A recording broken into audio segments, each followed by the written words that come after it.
Yeah, the Polynesian Voyaging Society began as a science experiment in the early 70s when Mr. Ben Finney, who is an anthropologist from California, came to Hawaii, and he was challenged by the notion that the canoes probably were drifted here on a storm and basically did not have the ability to navigate here.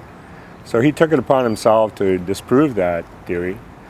Hokulea was part of that experiment, and Ben had pulled together two other fellows, Herb Kane and Tommy Holmes, and they were the actual three people that began the Polynesian Voyaging Society. And their aim was to build a canoe similar to those that were used when the first settlers came to Hawaii, and then to try and find a way that they could navigate using the ability that those navigators had.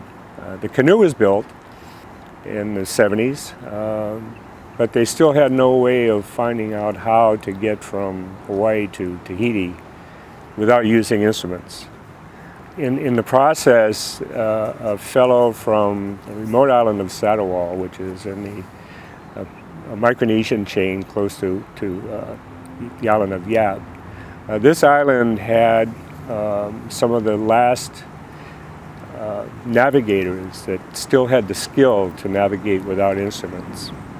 One of the senior navigators, or the most famous as we look back at him now, is Mau Piailug.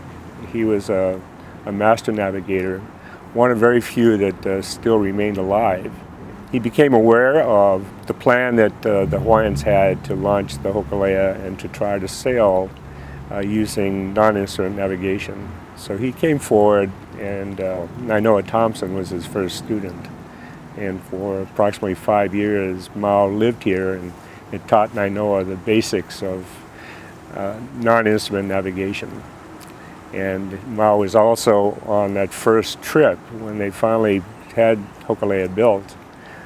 He was the tool, if you will, or the represented the ability for them to put that last piece together so that they could sail from Hawaii to Tahiti, much the way the first settlers of Hawaii did, and to do that without instruments. And so Mao proved that that skill was still alive, and in the process he was training the first of the Hawaiian navigators to be able to continue and perpetuate that skill. So PVS represented a real change in the Hawaiian culture because it was kind of the beginning of what we refer to now as the Hawaiian Renaissance, and that was part because of the excitement that was created by Hokulea being built here in Hawaii and then being able to sail to Tahiti without instruments and disprove all of the information that had gone before, that their forefathers ended up here by accident.